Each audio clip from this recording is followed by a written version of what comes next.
Hey guys, good evening. Yeah, I'm right in front of the official Chicago Christmas tree lights turned on at 6 p.m. I think it's safe to say this is one of those nights a lot of us look forward to each year. We've already met a lot of people who either drove in or flew in from out of state, even out of the country, to experience this magical moment here with all of us in Chicago. Some fun facts for you here. Chicago's official holiday tree, a towering Norway spruce, roughly 68 feet tall. It's huge and it's beautifully decorated. It's one of the largest the city has displayed in years, donated by a family in Glenview. It stands nearly 7 stories tall. That's bigger than some apartment buildings here. Families have plenty to enjoy tonight and through January, from live music, as you can hear behind me here, seasonal snacks and skating. We've already, as I mentioned, met a lot of people and a lot of families who drove in from Atlanta, Seattle, and even Columbia just to kick off the holiday season here in Chicago. I feel Christmas is like festival of lights, and it just gives you that joy and happiness. So yeah, I was just looking forward for that happy vibe, like everyone is like excited and stuff. For me, it's about love and togetherness, coming Family. together with people you love. Yeah. Family and loved ones, and spending time, quality time at that.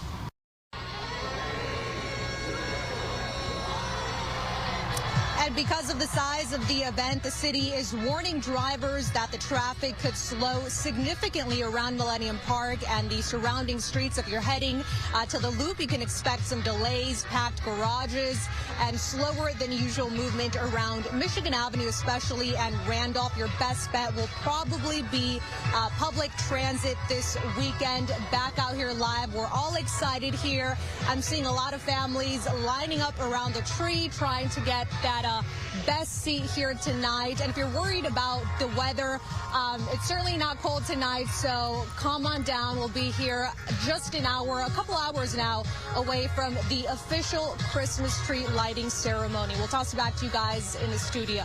All right, Leslie, and I think Mother Nature got the memo too, because she's festively cool. Yeah, tonight. and you don't have to really overly bundle up the kids, too, which is a plus. Let's go to meteorologist Mark Shrell for a look at the forecast. Yeah, no, not too bad downtown. However, this is live power Doppler weather radar, and you can see a little bit of light rainfall sneaking into the south suburbs.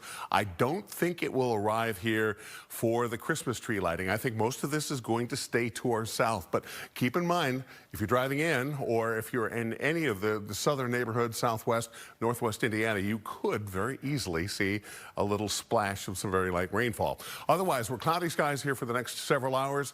We will eventually go over to clear skies later on tonight, and that's when we drop out of the 40s and into the 30s. It'll be a clear, crisp night and a sunny start to your Saturday.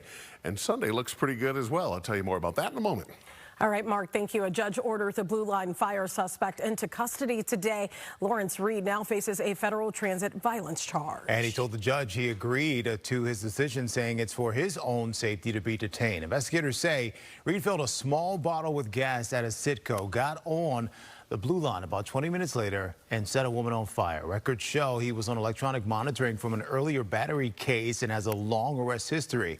The victim's family has not shared her name or condition. They say they are focused on her recovery at Stroger right now.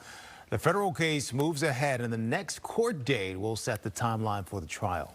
A judge's report on Operation Midway Blitz reveals DHS officials misrepresented facts over and over again. Political reporter Paris Schutz is here with us now with the details. Paris? Yeah, Terrence and Tia, Judge Sarah Ellis's full report on this injunction is 233 pages. It is blistering, and it is based on that federal case against Customs and Border Control Commander Gregory Bovino and his agent's use of force against protesters. She says it, quote, shocked the conscience. Now, she reviewed body camera footage. She reviewed Mr. Bovino's 3-day deposition, and Ellis found numerous instances where Bovino and federal agents misstated what actually happened during these raids and protests. For instance, in October 28th incident where agents said protesters shot commercial artillery at agents. That was proven false by video. It was actually agents deploying flashbangs. An October 3rd incident where agents claimed protesters were ramming vehicles with their cars. Body cam footage suggests the agents were seemingly purposely driving erratically so as to cause the collisions, a technique known as brake checking. Now, at one point, Judge Ellis says the errors are so numerous that, quote, at some point it becomes difficult to believe almost anything that the defendants represent, end quote. And immigration groups today echo the findings of Ellis and say they are prepared if and when Bovino returns. We know that ICE and the Border Patrol are violent, liars, with no regards to constitutional rights or court cases, and we know they will likely come back. But remember, Greg, we are angry, we are organizing, and we're not going to stop fighting back to whatever is thrown against us. Now, DHS spokesperson Tricia McLaughlin issued this response in a statement in response to Judge Ellis's ruling. Quote, the judge's thoughts on 20th century poetry and Chief Bovino's conduct in the order are noted. They don't change the reality of the situation on the ground and at the appeals level. The Seventh Circuit's ruling earlier this week staying Judge Ellis on this case was a win for the rule of law and for the safety of every law enforcement officer. And indeed, federal appeals court did stay that injunction, claiming that it was overly broad, and that reference to poetry is because Ellis begins her ruling by quoting the famed Chicago poet Carl Sandburg. Tia? All right, Paris, thanks. Several Cook County commissioners joined demonstrators outside the Broadview ICE facility. Commissioners Kevin Morrison, Frank Aguilar, and Tara Stamps addressed the conditions for detainees at the facility. They also spoke about the impact of federal agents conducting raids in their communities. This comes a week after a judge and attorneys inspected the Broadview facility following reports of overcrowding and unsanitary conditions there. The commissioners say they are standing behind migrants who are living in fear. Cook County stands with you. You deserve safety, dignity, and justice. We will not let your rights be trampled on, and we will not be silent. A judge ordered a number of improvements to be made at the facility, and that includes frequent cleaning and providing detainees with adequate hygiene products. Big reaction to the Education Department changing the definition of a professional degree. The change set the rules for who can get higher federal loan limits in 2026. The department listed 10 fields, including medicine, law, dentistry, pharmacy, and theology. Negotiators added clinical psychology and any program with the same 4-digit federal code. A program has to be a doctoral level, take 6 years of school, and lead to a license. Nearly half of all doctoral students meet those requirements. The decision mattered because Grad Plus loans were removed. Students now face lower loan caps. Schools right now are reviewing their programs to see how these rules affect enrollment and cost. Cook County just reopened the property tax appeals window today, and this helps anyone who missed the original deadline. The board says a 4-month delay in mailing tax bills caused real financial stress for families. That delay pushed bills from July to November. The board now gives every closed township a new chance to appeal value assessments. New appeals will show up on your 2026 bill. The board plans to share filing dates and instructions soon. You can file online or get help in person. Senator Dick Durbin is shining a spotlight on the need for better health care resources for new moms. Today, he made a stop at Every Mom Chicago, a nonprofit that's stepping up to help moms to be in underserved communities, providing critical supplies like breastfeeding kits, diapers, and car seats. Durbin says organizations like this are literally bridging gaps in health care and saving lives. We know we have a terrible problem in America and certainly in Illinois and Chicago when it comes to new moms and new babies. Too many of them are sick and some are dying. The work that's being done here is really sustaining and helping families that have some real challenges going into this. Every Mom Chicago says it helps 300 to 400 families in the city every year. A disturbing viral video is prompting major changes tonight at Franciscan Health Crown Point Hospital. A doctor and nurse who discharged a mother while she was in active labor are no longer employed at the hospital. The Wells family says the nurse was only in the unit a few months and they never saw the doctor.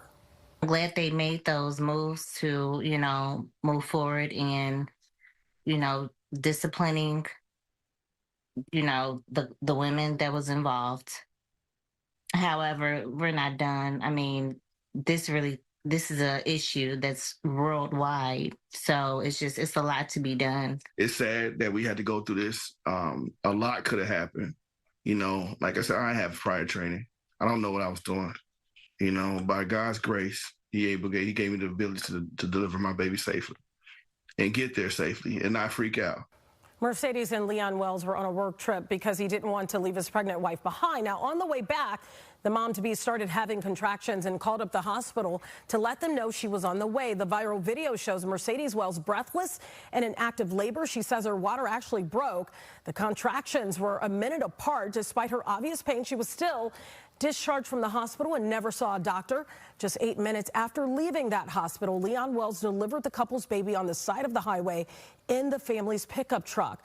The baby is doing okay tonight, but the couple says their birth experience was shattered by what they are calling negligence. Their attorney says a public apology is now owed to the family. They should make a public apology, unequivocal in nature, saying we apologize that this happened. We know it was wrong. 2, they should have the administrators of the hospital, the people who make policy and then actually put policy into place, meet with the family. And then 3, we should talk about what sorts of remedies need to be put in place for this family. I haven't had a conversation with anyone from the hospital. The CEO and President Raymond Grady acknowledged that staff did not listen to Mrs. Wells. The statement goes on to say this: "We must fix what failed in our hospital so that no one experiences what happened to Mercedes Wells. After careful review of the care provided to Mrs. Wells, I have taken the following actions. First, the physician and the nurse directly involved with Mrs. Wells' care are no longer employed by Franciscan. Secondly, I have mandated cultural competency training for all labor and delivery staff. And lastly, all pregnant patients leaving the labor and delivery unit will be examined by a physician before they leave the hospital." Now, that statement goes on to say that they've actually reached out to the Wells family to apologize, and they hope to meet the family in person soon. But the Wells family says no one has reached out to them so far. Still to come on the news at 4. The shutdown is over, but the real test begins next week. Are airlines ready to rebound for the busy Thanksgiving travel period? The teddy bear said what? An AI-powered kid's toy is being pulled from shelves after giving some explicit advice. And Big Ten teams are out for blood. Details on a $1 million blood drive involving 2 Illinois universities.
Welcome back, and thanks so much for sticking with us. NTSB releasing new images of the deadly UPS crash in Louisville that killed 14 people earlier this month.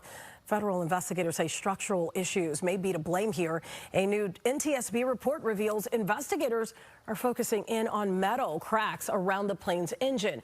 Images show the plane's left engine separate from the left wing as the plane took off. The NTSB says a fire started while the plane was still up in the air, only about 30 feet above the ground. It crashed into 2 buildings, killing 3 pilots on board and 11 people on the ground. The FAA has since grounded all MD-11 planes until a full investigation is completed. In Bronzeville, 2 more businesses got broken into: Sip and Savor and Ain't She Sweet Cafe. Chicago police say it happened just after 4 this morning. The offenders smashed the front door glass and then took off in a black sedan. Nothing was taken this time. But on Thursday, Sean Michelle's homemade ice cream shop got hit, and the offenders took a cash register and safes. For the life of me, I can't understand why this keep happening. For the young men that's out there doing this, I said to you, stop. Please stop. You're breaking into your own community. We have our own black Panera Bread. She's right behind us. We have our own Starbucks. It's right here. We have our own Baskin Robbins. These are our staples, to your point, in our community, and we're running them out. And now E&R Towing is calling on the community to show support for these businesses in Bronzeville this weekend. On Sunday from 1 to 3, they're giving away 100 free ice cream cones for kids at Sean Michelle's Ice Cream, and adults can get a free cup of coffee at Sip and Savor.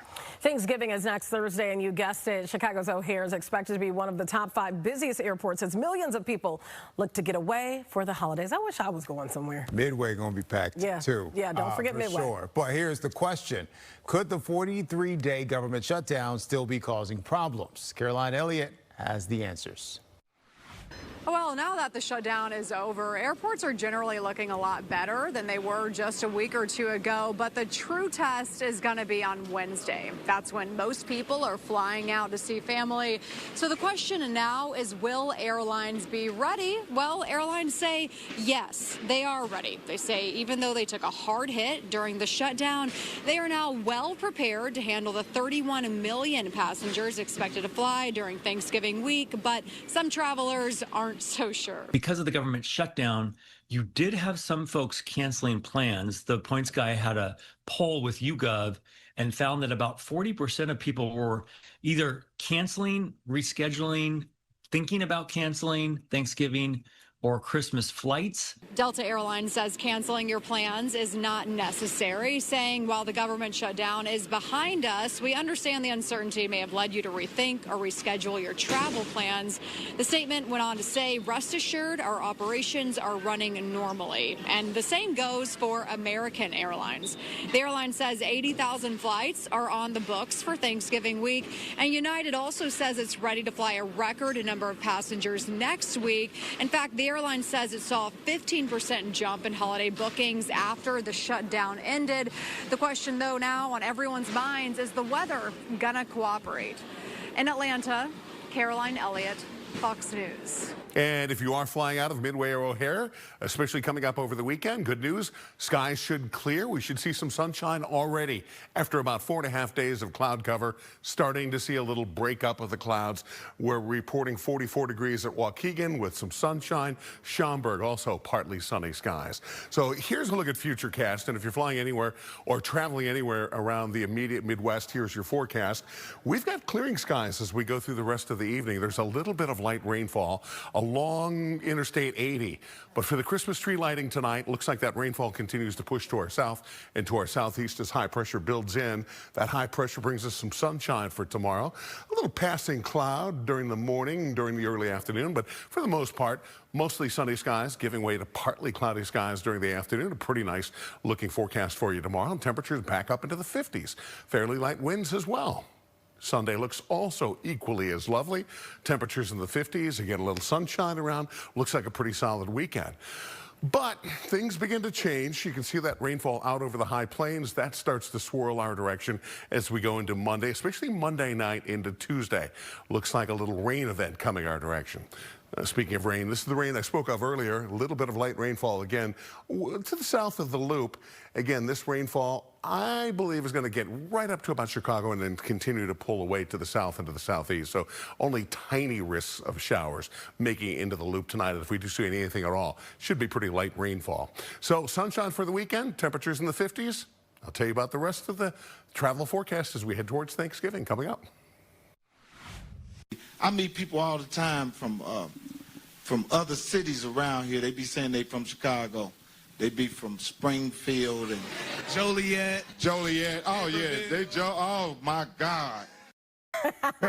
It's so true, and it's an old age joke that you're not from the Chi. Comedian Mike Epps isn't, but says he respects and loves the city, saying a trip from Indianapolis to the Windy City was one of his best childhood memories. And today, the Hollywood star surprised area students with a candid one-on-one conversation. Yeah, as you saw there, he sat down with them to talk about careers, sports, and a whole lot more. It was part of the school's Ken Talk series, and Mayor Brandon Johnson was on the panel too. One big topic was facing adversity and overcoming life's obstacles to achieve success. If you can figure out a way to take your trauma and take the things that have been hurdles for you and make it an advantage for you, it's a guarantee you're going to win in life. Come on, Mike. Come on, Day-Day. But Epps isn't done. Tonight, he and the mayor will join Christmas and the wards for a pre-Thanksgiving meal giveaway in Inglewood. That was a reference to a movie. Friday. Friday, yes. Next Friday, because he wasn't in the first one. Friday after next. Yeah. Next Friday. Next yes, Friday. One of those. Okay. Well, are you visiting family for Thanksgiving? I always get confused with the movies. Are you visiting family for Thanksgiving? Well, if you are, make sure you don't bring sickness along with the turkey. After the break, we'll look at some ways you can keep your immune system in tip-top shape. Because remember, Get it out. Come on. Chris Tucker was in the first Friday. Oh, yeah, Mike that's Epps right. replaced. Yeah, that's right. Come on back, y'all.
Chicago's favorite Christmas market is finally open. The Chris Kendall Markets and Daily Plaza in Aurora open this morning, and the Wrigleyville Market opens this Sunday. The German-style holiday market is packed with special souvenir mugs, traditional German street food, handmade gifts, and holiday decor. You can get me something from there this year. Well, Rataclat? Is that what it's called? The Whatever. cheese that they got there? Let's go with it. Yeah, Rataclat, something like that. All right. While there's no place like home for the holidays, you might miss out on spending Turkey Day with friends and family this year if you end up sick. Yeah, to make sure your immune system is in top shape as we head into the busy season, an infectious disease physician shares tips to stop the spread of germs. Here's Chris DeMayo. With Thanksgiving approaching, many people might be showing gratitude for their health. But with weather getting cooler and folks planning to attend more indoor functions, doctors say the chances for catching respiratory illnesses are going up. Young children, the elderly, and those with compromised immune systems can face higher risks. But there's some strategies to help keep your body's defenses strong. If you haven't gotten your flu vaccine, get it, as well as your COVID vaccine. Besides staying up to date with vaccines, many doctors are stressing the importance of sticking to a solid sleep schedule, even though it can be hard if you'll be traveling a lot. If you're feeling less tired, you're not going to be getting as sick. And if you're taking public transportation to your holiday destinations, using hand sanitizer and wearing a face mask can add extra protection. In case you are sitting beside someone that might be starting to cough a lot, you don't know if they're getting over an illness or coming down with an illness. Hosts can also leave windows cracked for extra airflow and encourage their guests to frequently wash their hands. But if you or someone you know is feeling sick, you don't want to be the reason that a whole gathering of people get sick afterwards. So if you are sick, stay home. Meanwhile, doctors also say regular exercise could be a great way to de-stress and strengthen your immune system this season. Chris DeMayo, Fox 32, Chicago. Correction. I said, what did I say? Rataclat? But this is how it's said. Hold on. I'm going to let this lady say it. Raclette. Okay, there you go. That's the cheese at the Chris Kendall Market. Okay. It's funky. It's got a strong odor, but it's so really good. Yeah. All right, the biggest battle in college football may not be on the field. The Big Ten teams have rolled up their sleeves for a blood drive, and the team with the most donors goes home with $1 million. Details on how to get involved straight ahead. It's starting the day with hope, knowing you're in the right place, having access to advanced treatments and the most experienced cancer experts. When you're facing cancer, it's not just one thing that makes the difference. It's everything, the big, the small, the unexpected, that helps you keep moving forward. Advocate Healthcare, cancer care that makes the difference. It's the year.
All right, now at 4:30, a dangerous trend in Indiana targeting state lawmakers. And just before the holiday shopping season, a warning about kids' toys with AI chatbots. First up, a Vernon Hills toy company is anxiously waiting for a Supreme Court decision on their case. They are fighting the Trump administration over sweeping tariffs. We caught up with them today ahead of our first holiday season since those trade policies took effect. Casey Cronus has been on top of this story for several months now. She joins us live downtown with the latest. Casey. Hey, Tia and Terrence, and it could take several more months for the justices to issue their opinion in this case. If they rule in favor of the toy company, their business and others could be owed millions by the U.S. government.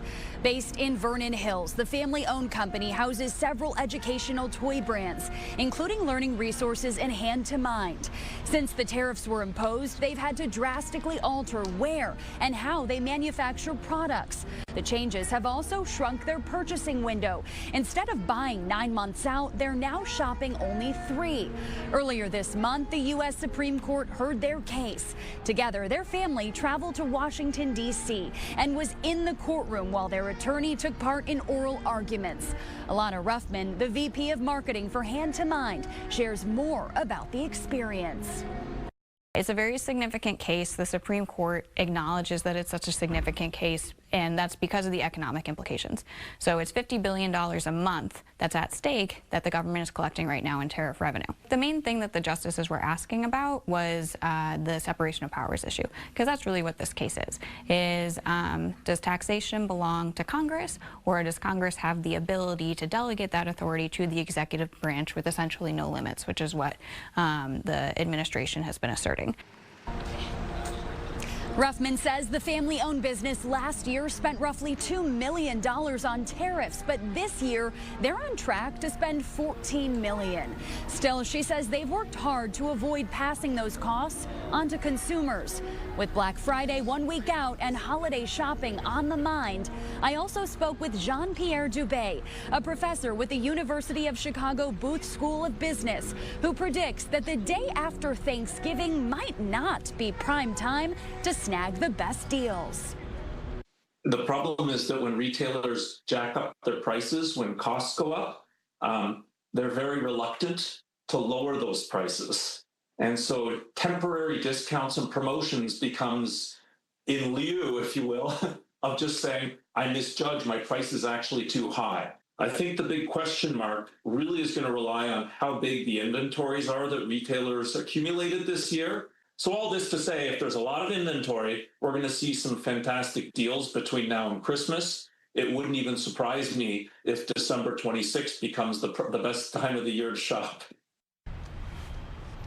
Dubé also says we might see a lot of people splurging this holiday season because they've spent the whole year being a little bit more frugal because of those elevated costs elsewhere. Reporting live downtown, Casey Cronus, Fox 32, Chicago. And the Supreme Court is meeting in private today. A big issue on the agenda of President Trump's birthright citizenship order. Trump said children born to parents who are in the U.S. illegally or temporarily aren't American citizens.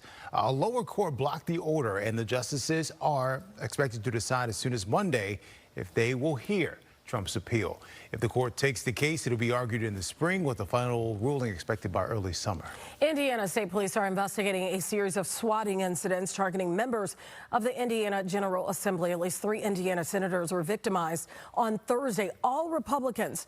Swatting involves someone reporting a fake emergency to provoke a large law enforcement response to a specific location. In these 3 incidents, it was the lawmakers' homes. A 4th Republican reported an incident last weekend. These reports come amid a push from national Republicans to have GOP holdouts change their minds about redistricting. At this time, the head of the Indiana Senate does not believe his caucus has enough votes to move ahead, despite calls from the White House to get it done before the midterm elections. Concern is still high in Little Village because of immigration enforcement activity. Arizona Senator Ruben Gallego visited several businesses in the neighborhood today. He was born in Chicago. A lot of his family still lives here. Many businesses in that area say they're struggling because of raids in the area. Gallego says he'll hold the Trump administration accountable for it. And I certainly am going to take everything I learned from all these businesses here and make sure that I have some good questions and hard questions when they come to my committee, because there's no way any part of this country should be treated as if they're enemy territory.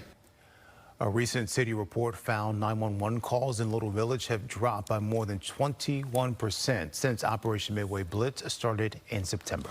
Governor J.B. Pritzker is awarding $10 million to Illinois small businesses. The funding is made possible through the Small Business Capital and Infrastructure Grant Program, benefiting 47 entrepreneurs. I've met with owners and employees all across Illinois. They often face the same challenges while working on slim margins and stretching every dollar to compete. These grants are about bridging the gap between those margins and the ambition of these entrepreneurs, providing the fuel for local enterprises to invest in their vision, in their employees, and in their communities. Pritzker says this type of support is vital as the Trump administration's tariffs are driving up costs, and his immigration crackdown has forced many immigrant-owned businesses to temporarily close their doors. Well, a pretty calm night out there. Look at the city. What's the the tree green? lighting's in a little bit. I don't know. I'm trying to figure out what is You the know what green that is? on the left-hand side. So Yeah. this camera looks through a window, and I believe like a that is a light reflected off of the window from some equipment inside Sears Tower. I was about to say, if not, E.T. is here. I was going to say. He is coming. Do not go to your ATM. Do not panic. You know, it's just us earthlings here. Okay. As far as you know. I was like, maybe he wanted to check out the tree lighting too. Yeah, come show up. It would be a good night to visit, wouldn't it? You know? Here's what's going on as we look off to the north and northwest. You saw a little bit of that in the Sears Tower cam. And as you look off to the north and northwest, you start to see the dark skies being pulled back, replaced with the lighter skies, replaced later on this evening with some clear skies. And we've had some reports of some sunshine trying to break through here this late afternoon and early evening, and that is a welcome change from the cloud cover that we have been stuck under. Well, we've got clouds off down the lake. In fact, visibility drops off quite a little bit. High temperatures today, upper 40s. We've had some 50s. We'll replace those with temperatures in the 50s, even some mid-50s coming up this weekend. Looks like a good weekend. Yes, it does. Let's hurry up and get there. All right, Mark, still to come, the Pope sits down with thousands of American teens to talk about technology. Children's AI teddy bear is caught giving advice on sex and knives. Unbelievable. Amazon sending automatic refunds to millions of Prime members. Do you qualify?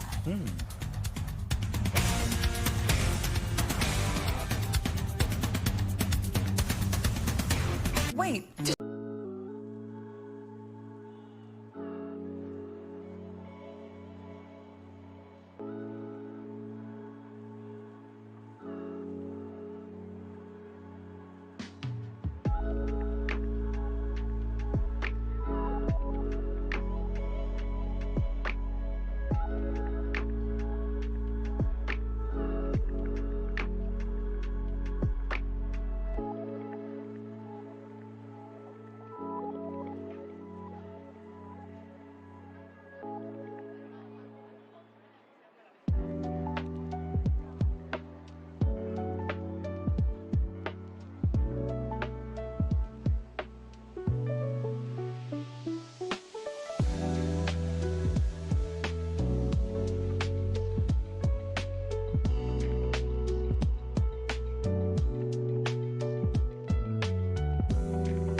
On Wall Street today, it was a choppy trading session, but stocks ended up higher. There's a growing hope for a December interest rate cut.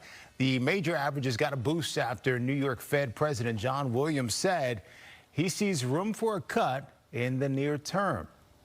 Payments from Amazon's $2.5 billion settlement have started going out, and they'll keep going out, I should say, until December 24th. If you're eligible, you had to sign up for Prime through a challenged enrollment flow between June 23rd, 2019 and June 23rd, 2025. You might also get a share if you try to cancel during that time. The amount you get depends on your Prime membership fees during your subscription. If you don't get an automatic refund, you'll be able to submit a claim next year. A popular AI-powered teddy bear is being pulled from online stores after researchers found it was having dangerous and inappropriate conversations with users. The Kuma bear, made by Follow Toy, uses OpenAI to chat with kids and also adults. But several reports say users were able to push it into inappropriate areas, from talking about sex acts to telling people where to find knives in their homes. The company has now suspended sales of the bear and all of its other AI-enabled toys and says that it is launching a safety audit. Pope Leo's urging young people not to rely on AI, especially when it comes to their education. In your education, make the most of this time. AI can process information quickly, but it cannot replace human intelligence. And don't ask it to do your homework for you. It cannot offer real wisdom. It misses a very important human element. AI will not judge between what is truly right and wrong. AI was one of the first topics at today's National Catholic Youth Conference, an annual Catholic rally held this year in Indianapolis. Pope Leo's participation was historic because he live streamed from the Vatican, taking questions from teens aged 15 to 18. He also shared a closely held secret. He uses a different Wordle starting word each day. After his election in May, his brother John revealed Pope Leo plays Wordle every day and compares notes on the popular New York Times game with his brother. You can wave that wand all you want, but you have no real power. Such a good scene. The second act of Wicked is finally in theaters. Wicked for Good. Saw the film last night, and it is popular for a reason. It was absolutely wonderful. Jake Hamilton, as always, had the tough assignment to sit down with the film stars, and he chose to challenge them to go back to the start of the Wicked journey. Not just to the iconic musical that opened on Broadway back in 2003 and went on to win 3 Tony Awards, but even further back, down the yellow brick road. You stay out of this, Glinda, or I'll fix you as well. Oh, rubbish. You have no power here. Be gone. I want to go way back to the beginning. I want you to imagine you could sit in a movie theater, you're sitting next to Margaret Hamilton, you're sitting next to Billy Burke, and you're all watching Wicked together. When it's done, you lean over and go, what'd you think about how I did this? What is the aspect of your performances, of your interpretations of these characters you would love to get their thoughts on? Oh my goodness, that's an amazing question. Oh my goodness. For Margaret, I think I would ask her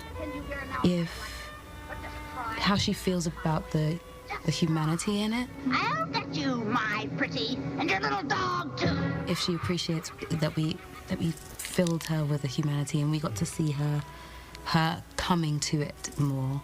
I think that would make her happy. And what we'd done with her look, maybe I'd ask her about that too. I'm Glinda, the Witch of the North.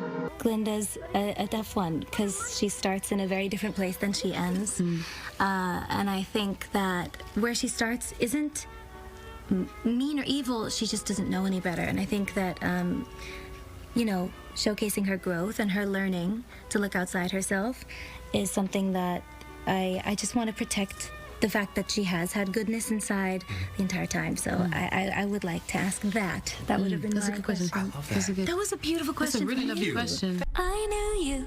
You're the only friend I ever had. Because I knew you. And I've had so many friends.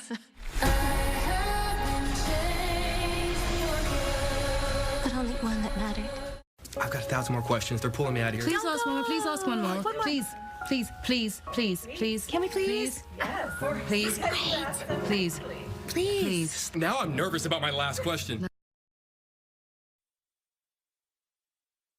And that's how we're going to end it, because that is a tease. Jake asks a final question ahead on the News at 5. Yeah, you got to tune in then. I was trying to talk in sync like Cynthia and Ariana did. Yeah. Yeah, we can do that first, two Illinois universities are out for blood, literally. We'll have a nationwide competition that puts rivalry and school spirit to the test. Because that's how they talk. Yeah. But first, here's a look at your trip home. Look, I don't know what that map is showing, because we just looked up the map on our phone, and it is unbelievable how much traffic is out there. A lot of red. Yeah, pace yourself.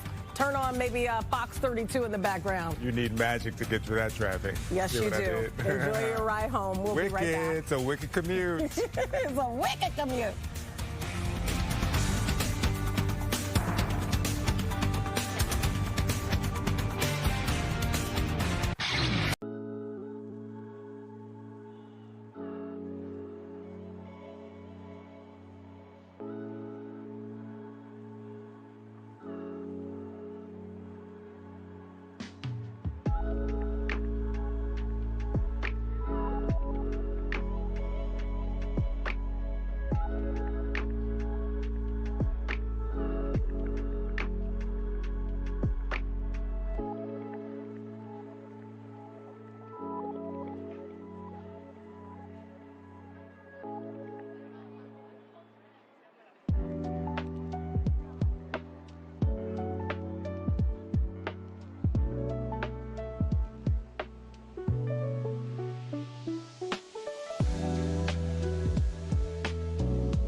Do both at the same time. We're speaking simultaneously again. We're back. We're so like Ethelbert and Glenda. You know what? If you do that long enough, it'll stick. It will. I don't want that. It's gorgeous outside tonight, though, isn't it? Beautiful. It is fantastic, and we've got a nice lead into a great-looking weekend. We have some sunshine around this weekend, and temperatures up into the 50s, so we'll take that. There is a little bit of light rainfall out there this evening. I'll show you that coming up in a moment. But the trend is for clearing skies and 50s this weekend, along with that sunshine, which is very nice. 48, the high temperature, a little bit above the 46 we have on average.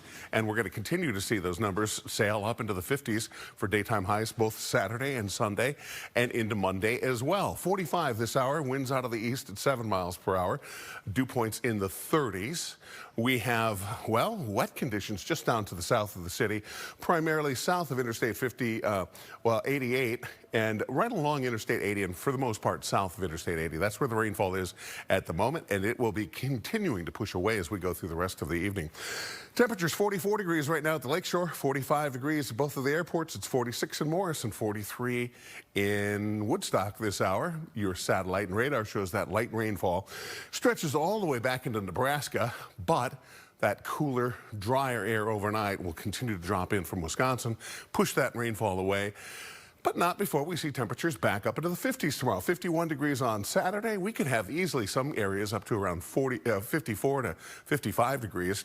Again, sunshine both days. We'll start out with lots of sunshine tomorrow morning, end up with partly cloudy skies, and kind of reverse the order on Saturday. By Monday, we're dry early on, but we will have some rainfall by Monday night. That rainfall will continue to be pretty heavy, I think, at times as we go Monday night and into Tuesday. Your futurecast shows high pressure sliding in right across Chicago, ensuring us a nice looking weekend. A few passing clouds right there, but other than that, we are in good shape. And then as we head to Monday, watch what happens on the left-hand side of your screen right there. Some moisture begins to build in. That moisture will be here again as we go Monday night, likely into Tuesday as well. So your forecast tonight, we're down to 33, clouds early, but we will have clearing skies overnight tonight. Tomorrow, sunshine early and then partly cloudy skies during the afternoon. Temperatures easily up into the 50s. A nice west wind at 5 to 10 miles per hour. And tomorrow night, back down in the 30s before more sunshine and more 50s as we head back into Sunday. And coming up, I will take a look at that 7-day forecast. Stick around.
Keeping a promise, Terrence, is important, and one agreement has lasted nearly 30 years. Oh, you say my name like that? Like Just I don't want keep you to know. promises. You A need to man know. from Wisconsin split a Powerball jackpot with his amigo after they made a pact to split the prize. In 1992, Thomas Cook and Joseph Finney made that agreement. If either one ever hit the Powerball jackpot, they'd split the winnings evenly. They say it was just a casual why not conversation. In 2020, their casual agreement became a reality. Cook bought a Powerball ticket with the grand prize worth $22 million. And when it was all said and done, yes, he split the profit with Feeney. That's a real friend. Well, the Fighting Illini and Northwestern Wildcats, they need your help. They are competing in the Big Ten Blood Drive. Every donation can help save up to 3 lives and bring your favorite school one step closer to winning $1 million.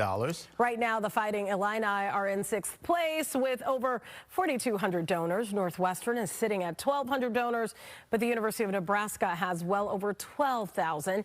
Joe Morgan breaks down the competition that has the backing of an NFL legend. Some of the biggest names in college sports are competing off the field. The Big Ten and Abbott Laboratories are co-sponsoring a blood drive to see which school can donate the most blood.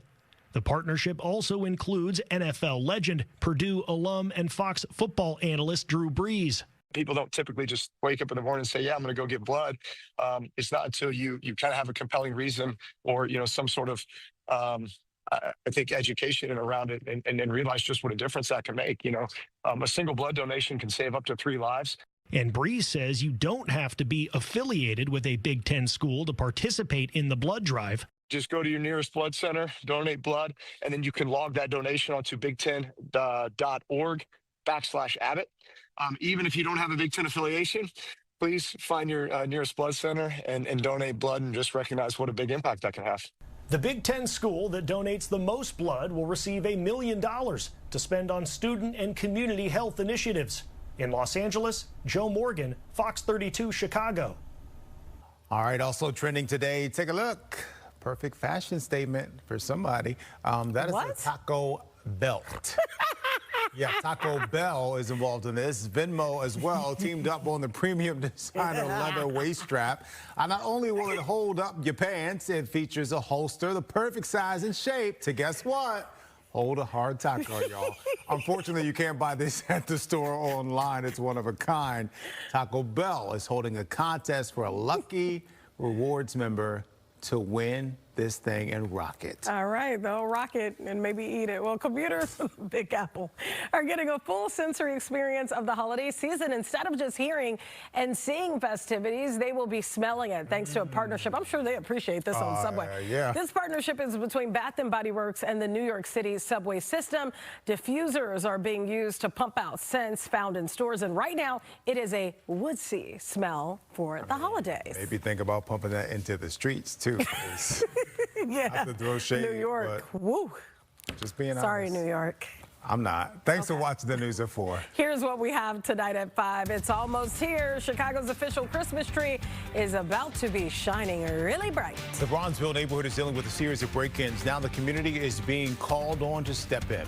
An Indiana hospital is making some changes after a woman was forced to give birth on the side of the highway. Thank you so much for joining us at 5. I'm Tia Ewing. And I'm Terrence Lee. We have to get right to breaking news. Federal lawmakers are demanding records from the Chicago Teachers Union. A House of Representatives committee says the union has not been transparent with its members and now wants answers. Political reporter Pierce Schutz has the very latest on this developing story. Pierce? Yeah, Tia and Terrence, we just obtained this letter from the House Education and Workforce Committee. It was sent yesterday to CTU President Stacey Davis Gates. It is asking CTU to turn over the financial audits of the organization between the years 2019 and 2024. Now, this letter claims the union has not been transparent with its members about its financial situation. Remember, they've spent millions on political campaigns like electing Brandon Johnson for mayor. The letter states that the union's own bylaws require it to produce financial audits and share them with members, and it has not done so in recent years. The letter says, quote, the committee understands that CTU leadership has actively sought to keep complete financial information from its own members who continue to request that audits be published. For example, we understand you impugned a member's request that audits be published by maligning the request as a racist, quote, dog whistle. Now, the letter gives CTU by December 8th to produce the records, although it does not say it will subpoena them if CTU fails to comply. It follows an ongoing lawsuit by a disgruntled member sponsored by a libertarian organization who has fought leaders to produce those records. CTU leaders, he says, have repeatedly stonewalled his requests as this case drags on here in local court. Now, the House committee says the purpose of CTU producing these audits is to see if they need to make legislative changes to the nation's labor laws to compel labor unions to disclose their financials. It does not say whether or not it would refer this to the Department of Justice or subpoena these records if the union does not comply. A spokesperson for CTU did not have a response tonight. Tia? All right, Piers, we know you'll be all on top of that one. Well, let's take a live look outside right now. It's beautiful. We have about an hour away until that tree lighting ceremony is underway. Certainly a lot of events going on this weekend, and I hear from Mark Strell, weekend's not looking too bad at all. No, man, I'm telling you, it is looking great. We've got some sunshine coming our way, along with temperatures up into the 50s. Right now, we do have some clouds across Chicago. Those clouds are going to continue to hang with us here over the next couple of hours. There's also a little bit of light rainfall as we look straight down to the south. You can see some darker clouds south end of the lake and over South Shore neighborhoods. That's primarily where the rainfall is. It's down to the south across Interstate 80, central Illinois, kind of northwest Indiana, moving away from us. And we will go to clearing skies here over the next couple of hours. Temperatures today made it up in the upper 40s and a couple of low 50s. But with the sunshine tomorrow, we should have no problems at all getting back up into the low and maybe even some middle 50s. Right now, 44 at the Lakeshore. It's 47 in Joliet, 42 in DeKalb, and 44 at both Valparaiso and Maryville. All right, thank you so much, Mark Strell. This is a story we've been following since the very beginning. A disturbing viral video has led to major staffing changes at Franciscan Health Crown Point. The doctor and nurse who discharged a pregnant woman despite her being in active labor have been removed from their positions. The Wells family says the nurse was relatively new to the unit and they never even saw the doctor. Glad they made those moves to, move forward in, disciplining the women that was involved. However, we're not done. I mean, this is an issue that's worldwide. So it's a lot to be done. It's sad that we had to go through this. A lot could have happened. Like I said, I have prior training. I don't know what I was doing. By God's grace, He gave me the ability to deliver my baby safely and get there safely and not freak out. On the way back from a work trip, the mom-to-be started having contractions and called the hospital to let them know that she was on the way. The viral video shows Mercedes Wells breathless and in active labor having contractions. Wells says that her water broke and the contractions were a minute apart. But just 8 minutes after being discharged from the hospital, Leon Wells delivered the couple's baby, Alina, on the side of the highway in the family's truck. The baby is now just 5 days old, doing okay tonight, but the couple says their birth experience was shattered by what they call negligence. Their attorney says a public apology is now owed to the family. They should make a public apology, unequivocal in nature, saying we apologize that this happened, we know it was wrong. 2, they should have the administrators of the hospital, the people who make policy and then actually put policy into place, meet with the family. And then 3, we should talk about what sorts of remedies need to be put in place for this family. I haven't had a conversation with anyone from the hospital.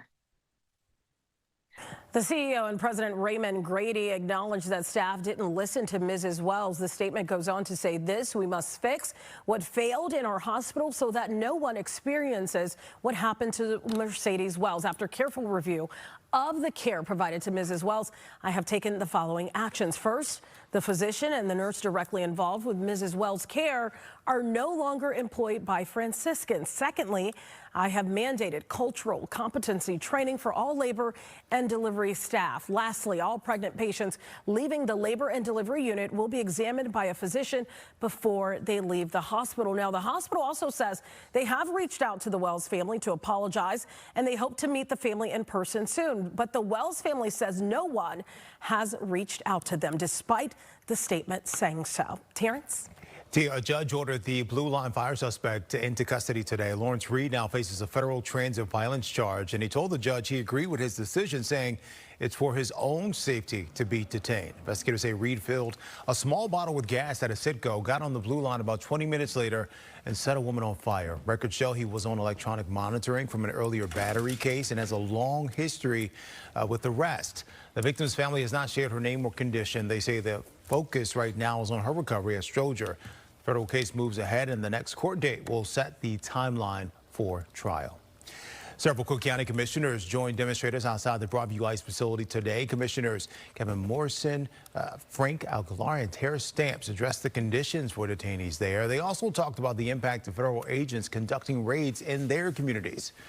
A week ago, a judge and attorneys inspected the Broadview facility following reports of overcrowding and unsanitary conditions there.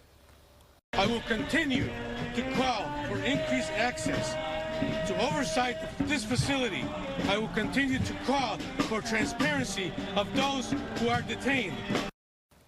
A judge ordered a number of improvements to be made at the facility, such as more frequent cleaning and providing detainees with adequate hygiene products. With some shocking revelations about Operation Midway Blitz revealed in a judge's report, it concludes that Department of Homeland Security officials misrepresented facts over and over again. Judge Sarah Ellis issued the blistering report based on the federal case against Border Patrol Chief Gregory Bovino and his agents' use of force against protesters that she says shocked the conscience. That's a quote.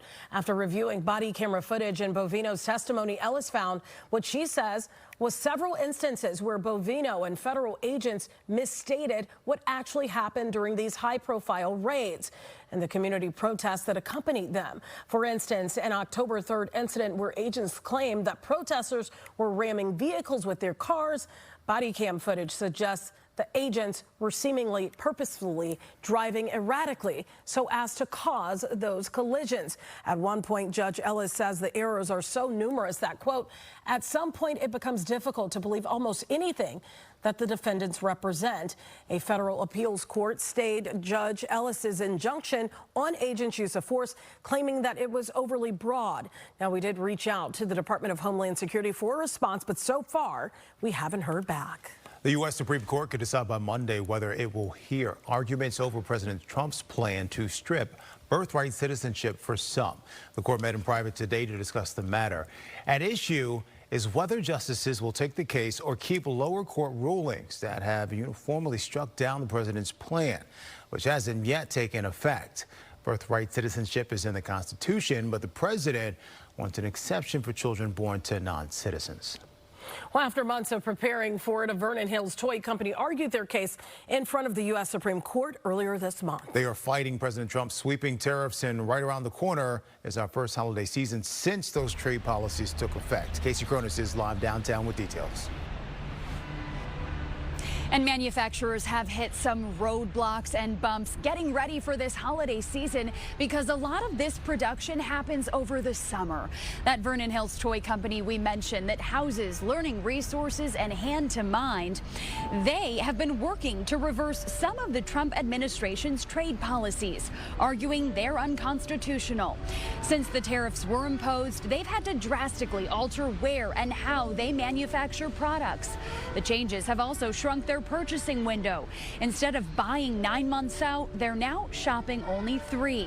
Earlier this month, the U.S. Supreme Court heard their case.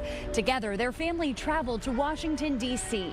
and was in the courtroom while their attorney took part in oral arguments. Alana Ruffman, the VP of Marketing for Hand to Mind, shares more. It's a very significant case. The Supreme Court acknowledges that it's such a significant case, and that's because of the economic implications.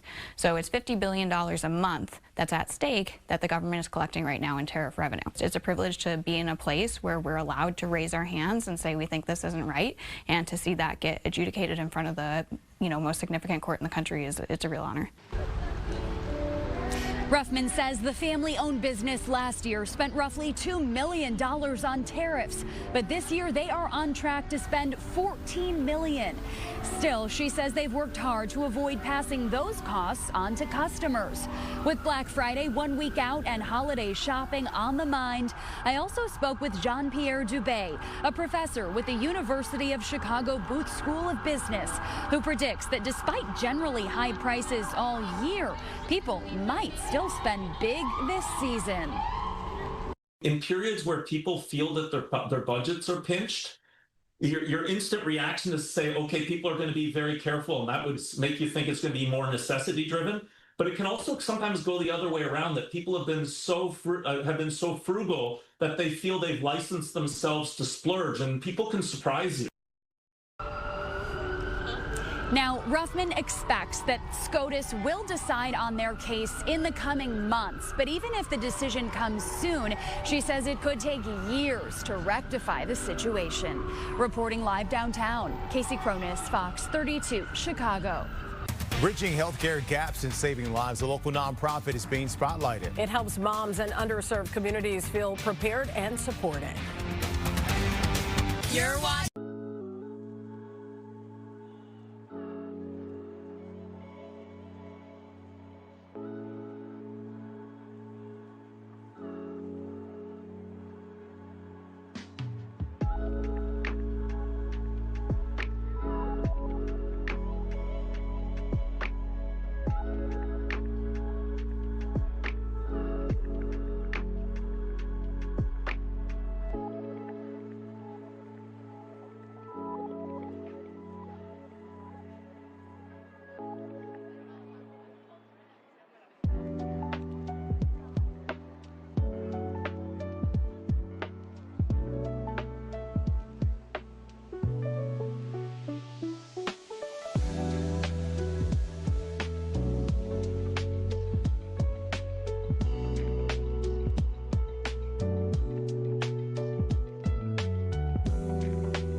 Welcome back. The U.S. is ramping up pressure on Ukraine to sign off on a peace plan with Russia by next week or face serious consequences. The plan, which was leaked to the press, would force Kyiv to give up more territory in the east, limit the size of its military, and agree it will never join NATO.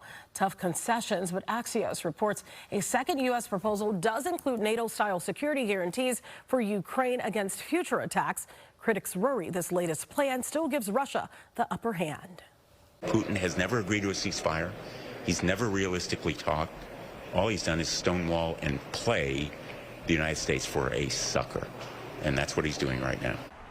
Despite reports that the White House worked with Russia on this new plan, the Kremlin says it has not received anything official from the United States. New York City's Mayor-elect Zohran Mamdani had his first face-to-face meeting with President Trump at the White House today. There have been months of public fighting between the two, with Mamdani being a self-described democratic socialist. But with a cordial handshake in the Oval Office, they seem to be turning a new leaf. I feel very confident that he can do a very good job. I think he is going to surprise some conservative people, actually, and some very liberal people. We spoke about rent, we spoke about groceries, we spoke about utilities, we spoke about the different ways in which people are being pushed out, and I appreciated the time with the president, I appreciated the conversation. I look forward to working together to deliver that affordability for New Yorkers. Well, the president seemed impressed by some of Mamdani's ideas over on the Capitol Hill. The House coincidentally scheduled a vote to condemn socialism, which passed with bipartisan support. All right, it is that cool, cloudy night, but Mark Straw, I swear the rain feels like it got an invite. I don't think she was invited to any festivities tonight. We don't want it, right? No, and the good news is I think the rainfall that you see right here on live power Doppler weather radar, primarily Lake County, Indiana, and Porter County, Indiana. A little bit of light rainfall south of Interstate 80, Kankakee, and down towards Will counties. That will be pushing away from us here over the next couple of hours. So if you're going down to see the big tree get illuminated here this evening, I think you're in pretty good shape. I think we stay dry across most of Chicago. Temperatures right now, pretty decent as well. Mid-40s, 45 at both airports, 44 along the lake from Waukegan to our lakefront to the Navy Pier, 45 degrees also Morris to Aurora, and 43 degrees this hour in Woodstock. We're going down in the 30s overnight tonight, and that's partially as we see the clouds clear out overnight tonight. Those clouds will clear out. We'll be down in the 30s. It'll give us a nice little start for tomorrow with some sunshine and temperatures back in the 50s tomorrow.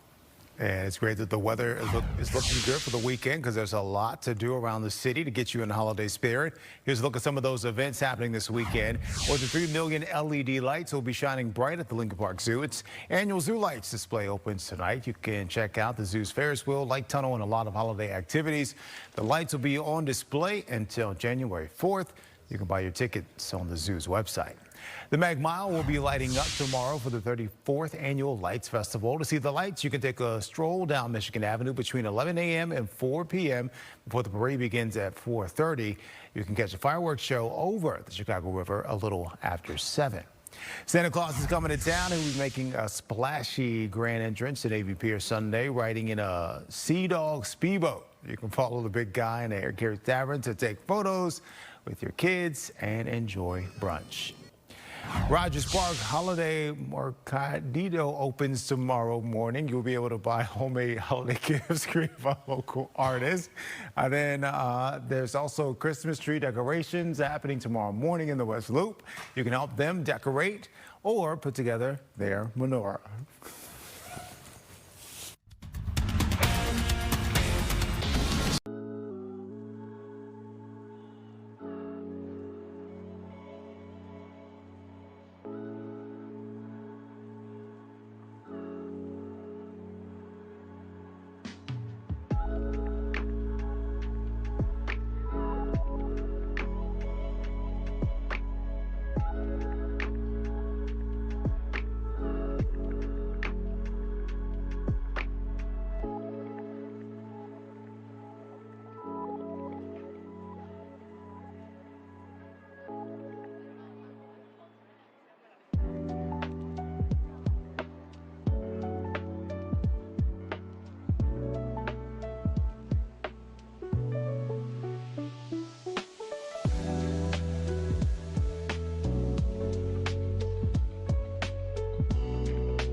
An officer at the busiest airport in St. Louis shot and killed a man this morning who was armed with a knife. This happened at around 1 at Lambert International Airport. Police say the incident was near the light rail line that brings travelers to the terminal and not behind a security checkpoint. Police say the man showed a knife when officers saw him in an area he wasn't supposed to be in, and he would not drop it. Police don't think the man was there to catch a flight or had just gotten off one. They're trying to find out why he was there in the first place. In Indiana, a man accused of killing a house cleaner who showed up at his home by mistake has been granted bond. A judge set Kurt Anderson's bail at $25,000 and ordered him to surrender his passport. He's charged with involuntary manslaughter in connection to the woman's death. Investigators say she and her husband worked together, and as they tried to put the keys in the door, Anderson shot through the door without warning. His attorney argues he was within his right to do so under Indiana's stand your ground law. A jury trial is set for March 30th. But I'm a creep. I'm a weirdo. It's the song these guys were singing. What the hell am I doing here? What is happening? That's the police chief of Minnesota singing Radiohead's Creep. The reason it's the namesake for a major solicitation bust. Police say 16 men have been arrested in Operation Creep. They all are accused of trying to solicit a minor for sex. The group includes a Homeland Security employee, a pollution control worker, and also a Metro Transit bus driver. All right, caught on camera in Florida, a man spotted in his birthday suit in near freezing temps. Sheriff says this guy claims he stripped down for the sake of a TikTok challenge. Lord have mercy. But the sheriff says he's not buying that. We responded, and there he is, marching down the side of the road. We asked him, are you cold? Not a bit. What are you doing? Well, it's a TikTok challenge. Well, you don't even have your cell phone. You're really naked when you don't have your cell phone. Naked. Buck naked, according to that. He said naked like N-E-K-K-I-D. Security footage from a Tesla shows a man strolling down the side of the road, and it was cold, 36 degrees. The deputies went to get the guy, went up to him. He gave them the wrong name and address. Police arrested him for, yes, indecent exposure. California police are looking for a guy they're calling the Backstreet Bandit. He got that nickname because he looks a lot like the Backstreet Boys singer A.J. McLean. Police are hoping to quit playing games and catch the guy before the holiday season. Can you guys do a sky hook? You know what a sky hook is? It's like this. Oh! Oh! Dude! The officer did it. Dude, I even recorded that sky hook, dude. I got you both, man. I beat you both. Oh! All right. I won't tell nobody I beat you guys, all right?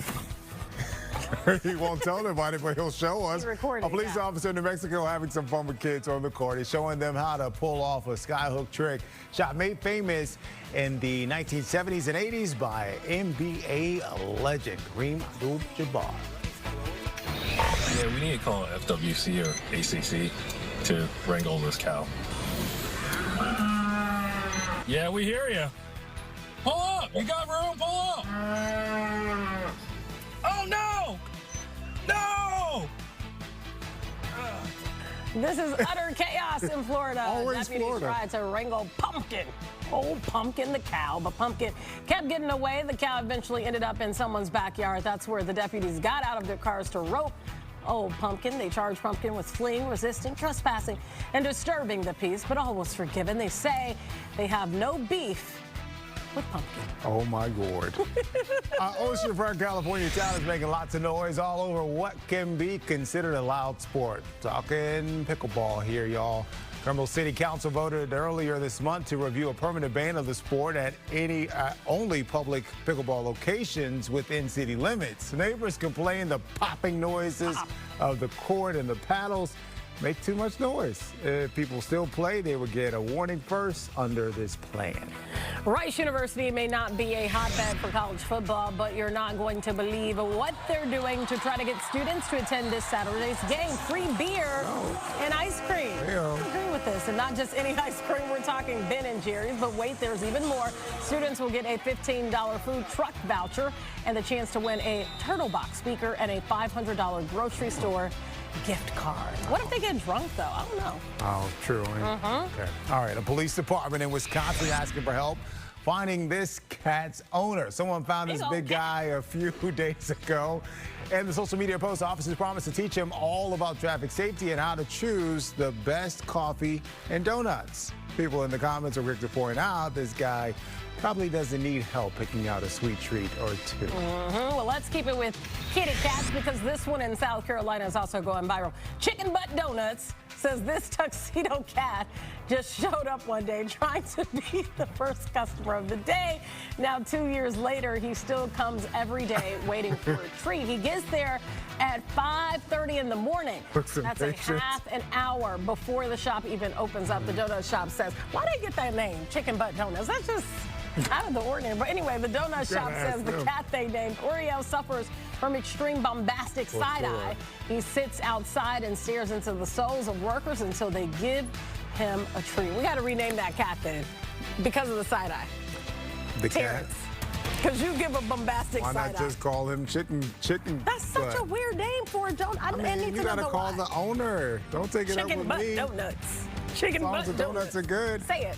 Chicken Butt Donut. It's fun to say, isn't it? Child, one of the most anticipated movies of the year is in theaters. Wicked for Good brings us back to Oz. The producer, all right. And it's expected to have the biggest opening of any film this year. And we're live here at Millennium Park, less than an hour away from Chicago's official Christmas tree lighting ceremony. We've got all the sights and sounds coming up after the break. And Tina Wayne, later in sports, the NFC North leading Bears will look to make it 4 straight wins on Sunday when they face the Steelers, and they'll have to do it without their top 3 linebackers. The latest on their status and whether Pro Bowl cornerback Jalen Johnson could return. Take your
Now at 5:30, Senator Dick Durbin is putting the spotlight on a local group helping every mom feel prepared, supported, and celebrated. And it shouldn't be too cold this weekend, and the cloudy skies should be out of here too. But even though it won't feel like winter, the holiday season is about to officially kick off. And less than an hour, Chicago's Christmas tree, which I learned is 5 feet taller than the one in D.C. Hello, in the Capitol will light up. Yes, Leslie Moreno is live in Millennium Park as we wait for the big moment. Leslie. Hey guys, good evening. Yeah, the excitement here is growing. We've got the DJ playing music. We've got people dancing, people smiling. We're all having a good time here. And the weather, as you mentioned, cooperating. Behind me is Chicago's official Christmas tree, standing almost 7 stories tall. I think it's safe to say this is a moment, a night we all look forward to each year. We've already met a ton of people who either drove in or flew in from out of state, even out of the country, to experience this magical moment here in Chicago. Chicago's official holiday tree this year, a towering Norway spruce, roughly 68 feet tall. It's huge and beautifully decorated. It's one of the largest the city has displayed in years. It was donated by a family in Glenview. It stands, as I mentioned, nearly 7 stories tall, the biggest tree, bigger than some parts, so apartment buildings. Families have plenty to enjoy tonight, and through January, we've got live music, seasonal snacks, drinks, and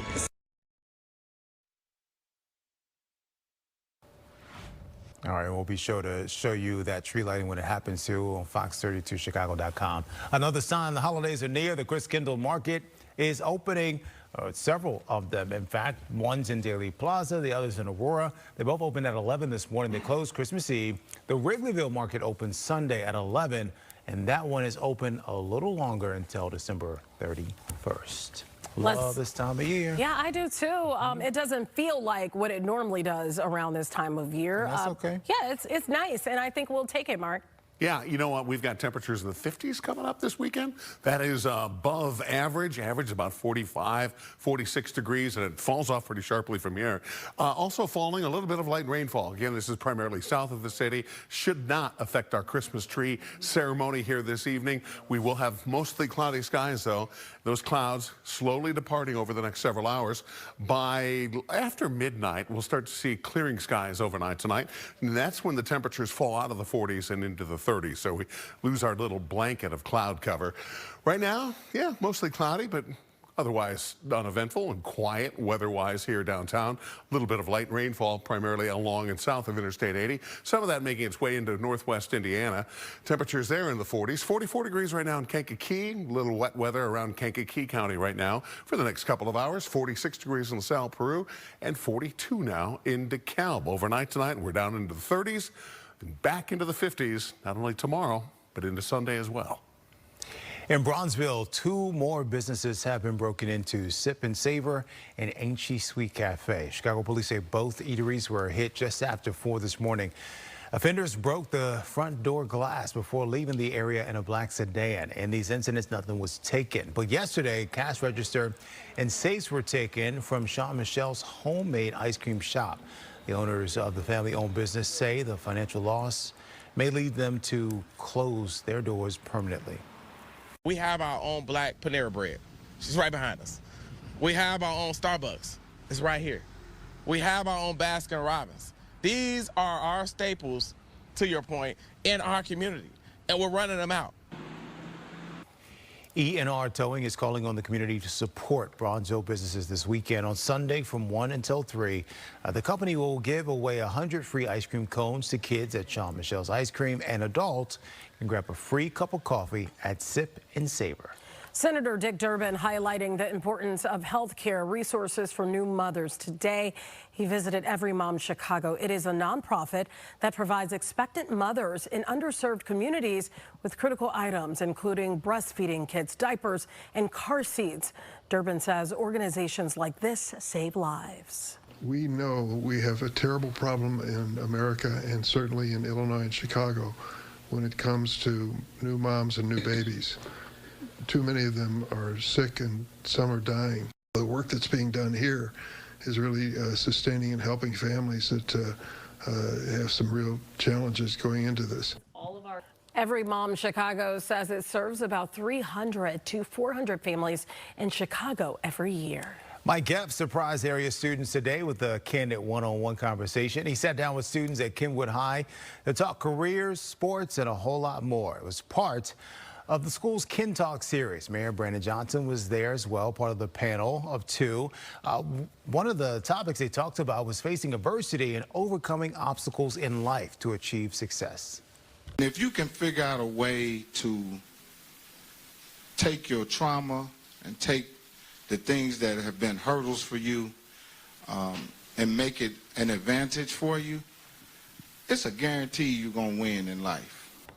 Epps isn't done tonight. He and the mayor will join Christmas in the wards for pre-Thanksgiving meal giveaway in Inglewood. Well, Wicked fans, it's finally here. The second film is in theaters. And a lot of people have been waiting for one song in particular. More on that when we come right back. So good. For good. It was so good. Fox.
For a while there, I thought you changed.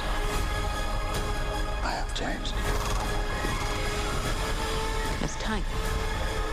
For both of us. To fly! Because I knew you. You're the only friend I ever had. Because I knew you. And I've had so many friends. But only one that mattered. People were passing around boxes of tissues last night, for real. Wicked for Good is now in theaters. It's expected to break records. The first movie made more than $750 million worldwide. That song you heard at the end of the trailer for Good is one of the most beloved tracks. The cast didn't do a press tour for the second film, but when Jake spoke with them for the first movie, he asked them about that song. Take a listen. I've got 1,000 more questions. They're pulling me out of here. Please ask one more. Please ask one more. Please. Please, please, please, please. Can we please? Yes. Please. Please. Please. Now I'm nervous about my last question. No. Oh, God. The song that I'm most looking forward to in part 2 is For Good. This idea of we may not be changed for the better, but this person has changed us for the rest of our lives. In what ways the person sitting next to you changed you for good? Gosh, you are very good. You are very good. Oh my gosh.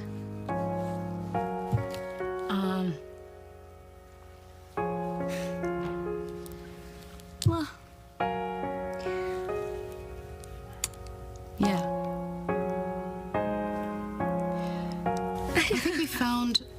I think we found a little piece of ourselves in each other. I think there are little pieces of us that when we got to do this together, when we first started, each of us was missing like a little chunk.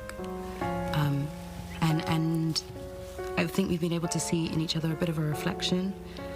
And so I think I've gotten a little bit of her softness, and she's got her strength. A little bit of my strength. Yeah.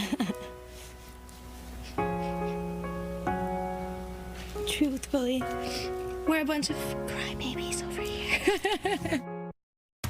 Jake always has the best questions.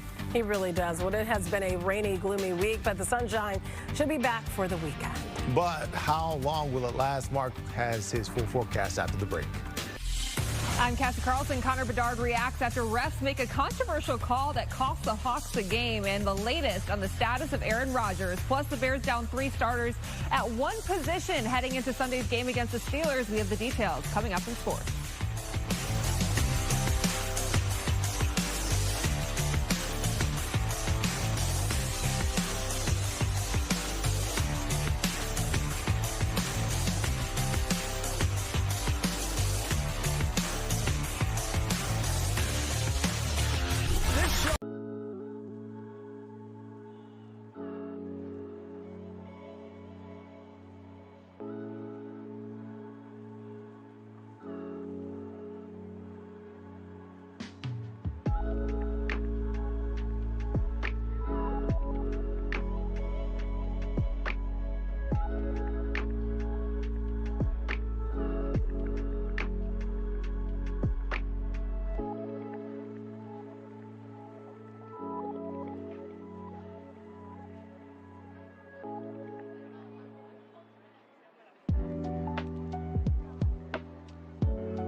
Welcome back to Fox 32 Chicago. We were to get this weekend on the road. Yes, we are. And I know you have some good news for us this weekend. I do, because, well, first of all, the clouds are going away, replaced by Old Sol, Mr. Sunshine, and temperatures back up into the 50s. So, you know, pretty good for a couple of days before Thanksgiving. Here's what's going on right now. Overnight tonight, we do fall back down into the 30s, but that's after holding into the 40s for most of the evening hours because of the cloud cover. We don't don't really cool off until the cloud cover departs. And look at this, daytime highs tomorrow, just about everywhere you look. We are into the 50s. So 50s this weekend, plenty of sunshine around and clearing skies overnight tonight. Hit a high temperature today of 48 degrees. 46 is the average. Right now, we're doing temperatures of 45, so not bad. Cloudy skies officially at O'Hare. Here's the rainfall from the city southward. A little pop of some showers just south of the interstate there from Gary, heading into Lake County, or out of Lake County into Porter County in northwest Indiana here this evening. Temperatures 44 at the lakeshore, 45 degrees, both of the airports, 41 at Woodstock, and 46 in Rensselaer this hour. This is a look at your satellite, your radar. And that area of rainfall, it does stretch all the way from the upper reaches of the Ohio Valley all the way back into Nebraska, just south of the city here. But it all moves away as we go through the overnight hours. Temperatures of 51 tomorrow, 53 on Sunday with plenty of sunshine. We run into some cloud cover on Monday, temperatures of 55, the high temperature. And the rainfall that shows up here on Monday, I think we're going to see it especially as we go Monday night and into Tuesday morning, and temperatures still holding into the 50s. Futurecast shows the rainfall pushing away, the stuff that is in our neighborhood. Over the next couple of hours, we do clear out as high pressure slides through the area. And look at that, lots of sunshine around for the weekend. A pretty decent weekend. Maybe you're going out, doing a little shopping, a little pre-Thanksgiving shopping, or maybe you're out looking for a Christmas tree, you know, getting to jump ahead of everyone. Should be a pretty good weekend for that. 33 overnight tonight. That comes after midnight with north winds at 5 to 10 miles per hour. And then for tomorrow, lots of sunshine around, temperatures of 51. A little gentle breeze out of the west at about 5 to 10 miles per hour. Your 7-day forecast calling for temperatures in the 50s, not only through the weekend, but look at that, even into Monday and Tuesday. Now, some wet weather and some rainfall comes in Monday night into Tuesday. We need the rainfall, but the temperature's still staying pretty temperate. We fall off into the 40s as another front. A push of cooler air comes in midweek and really fall off a little closer to actually a little bit below normal as we go into Thanksgiving and into Friday, with temperatures heading all the way down into the 30s for daytime highs, with 20s for overnight low temperatures. And I guess that's good, because that means you can leave your leftovers out on the porch. Yeah, it'll be cool enough. Trying to think positive there. And the drinks out there too. Yeah. Cool. You know All right, the drinks. Oh, yeah, for sure. Yeah. All right, the Blackhawks are bringing back a fan favorite jersey. Yes, and the Bears are hoping to have the last word against their nemesis. Cassie is here with a look at sports. Yeah, Aaron Rodgers back on the practice field for a second straight day wearing a brace on his left wrist. He is officially listed as questionable heading into Sunday, and Steelers head coach Mike Tomlin said they'll see where the weekend leads them. For more on the Bears injuries, we go to Tina Nguyen at Hallis Hall. With the defensive injuries continuing to pile up, with multiple linebackers sidelined in TJ Edwards, Tremaine Edmonds, and Noah Sewell, it's a next man up mentality for Dennis Allen's unit, as they'll have to rely on DeMarco Jackson and rookie Ruben Hippolyte. I'm doing what I've been doing since training camp, so you know, I have a great relationship with all the guys on defense, so it's all good. I'm ready to go. It's on me, you know. I'm gonna be the one out there playing, so yeah, those guys are great. They support me and all that, but I mean, at the end of the day, no one's gonna help me prepare better than me. So we're gonna be really smart with all these guys that are out there. You know, we got guys returning in the near future here, and guys that are playing on Sunday. We know it's going to be a quick turnaround. With the Bears entering the toughest stretch of their remaining schedule, it also sets the stage for the possible return of Kyler Gordon and Jalen Johnson, both full participants at practice and listed as questionable against the Steelers. Well, he's getting a lot of competitive reps over the course of this week, and so I noticed a sticky player. He's all over our receivers. It's good versus good a lot of times, and yet he's able to stay pretty close and pretty tight. The Bears look to make it 4 straight on Sunday, and they've already shown they can win tight games, a testament to their toughness and late game composure. How they're wired mentally. We know we're not out of it every minute. Within that 60 minutes is really important for us. And I think what's come to fruition is just the fact that these are a bunch of mentally tough guys, and they kind of step up to the plate when the pressure's on. The Bears head into Week 12 against the Steelers as a 2.5-point favorite. And speaking of Pittsburgh, head coach Mike Tomlin said Aaron Rodgers was a partial participant on Friday. He's also questionable on Sunday. Reporting from Hallis Hall, I'm Tina Nguyen, Fox 32 Sports. Thanks, Tina. Much more Bears talk coming your way tonight on Fox 32. Stay with us at the top of the hour for Bears Blitz with Anthony, Lou, and me. Do we want Aaron Rodgers to play, and how will the defense fare without a handful of starters? And then at 6:30, it's Chicago Sports Tonight with NFL Network's Jamie Erdahl and BetMGM's Nick Costas. Well, the Bulls will celebrate their Ring of Honor tomorrow against the Wizards, but tonight it's night one of a back-to-back for the Bulls as they welcome in the Miami Heat for the NBA Cup. Bulls looking to win their third straight game. Kobe White and Trey Jones are questionable. Hawks on the second night of a back-to-back as they take on the Sabres on the road tonight. Blackhawks blew a 2-goal lead at home in a second straight game last night. This time, the refs cost them the game, tied at 2, under a minute to play. No penalty called on Seattle. Instead, Bedard called for unsportsmanlike, sets up a cracking goal on the power play. They scored 3 unanswered to come back and beat the Hawks 3-2. I think it's a penalty, but I got to control my emotions in a better way, and I put our team in a vulnerable spot there, so I just got to be better. I don't know what was said. It better have been really, really, really, really personal to be that sensitive about it, because you're deciding games. So if it was super personal, I wasn't there, I don't know, but it better have been really, really, really personal. In college basketball, Northwestern looking to start 5-0 this season as they take on Virginia. First half action, Cats down by 1 till Jaden Reeds find Arrington Page for the alley-oop slam. Here's another look at it. He had 13 points at the half, but the Cats trailed by 4 at the break. They come out hot out of the locker room. Lead by 4 till Mount Carmel's very own Angelo Cirovino is cleared for takeoff off the turnover. Game is halfway through the second half. Cats lead by 2 with 7 minutes to go. And number 8, Illinois returns to the hardwood tomorrow, hosting Long Island at 1 o'clock. Blackhawks bring back the team's legendary black alternate jersey uniform to debut on Black Friday against Nashville. It was originally worn by the likes of Chris Chelios and Dennis Savard in the 1990s through 2000s. The Blackhawks will wear these alternate jerseys for 7 total games this season. All right. Thank you so much for that, Cassie. A look at sports there. Well, Mark has one final check of the forecast when we come right on back.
try messing me. Floating around 4 a.m.s, chilling out in the state ends. That summer spring collection just got back, just still on the same trends. I'm the same kid with the same friends, posted up in the same ends. Riding round in that 8 Benz, I got BBS, you got fake gems like bah! Hey, that is a rapper from the UK. He goes by SD Kid, but there's a rumor that he might actually be actor Timothy Chalamet. Yeah, people on social media are running wild with the theory that Chalamet is moonlighting as the mysterious rapper. So let's do a comparison. Look at the side-by-side pics. It really doesn't seem like that insane of an idea. Obviously, SD Kid wears a mask, so a lot of evidence here is based on the eyes, which you really can't deny looks similar. There is some other so-called proof. Both have been seen wearing the same Alexander McQueen skull scarf. That's hard to say. And we know Timothy has done a British accent. Did you say it like that? Oh, no. Accent portraying young Henry V in the 2019 film, The King. We've also seen Timothy showing off his rapping skills in the hilarious SNL Yeet Skeet. No. Sketch. And before he rose to fame, he performed as Timmy Tim in his school show, a video now viral online. By the way, SD Kid, or Timothy, will be performing at the Avondale Music Hall come February. Chalamet. Yeet. Okay. Yeet. I said yeet. I just said, I didn't say sketch. I said whatever. The place Moving on. off the rails. Moving on. Mark Stroh, forecast looks great this weekend for folks to do that last-minute Thanksgiving shopping. You know, get the plates and the napkins and stuff. Yeah, the weather's going to be good for it. You got to go out and get plates for Thanksgiving. You are not prepared. Special plates. Like, you know what I would get is the paper plates. The sections. Heavyweight paper I was thinking the big oval ones that are, you know, like the Chinette ones. Oh, yeah, we get the section plates because who can't touch. Oh, that's true. Keep your beans out of the tater salad or whatever. Exactly. Yeah. All right, here's what's going on. Yeah, if you're doing that, perfect weather to go get the plates. Temperatures into the 50s both Saturday and Sunday. And we've got cooler readings for Thanksgiving. Love this guy. He supports even the weirdest things I say. Thanks for joining us at 5 o'clock. Yeah, now you can stream us on your smart TV with Fox Local. Good news.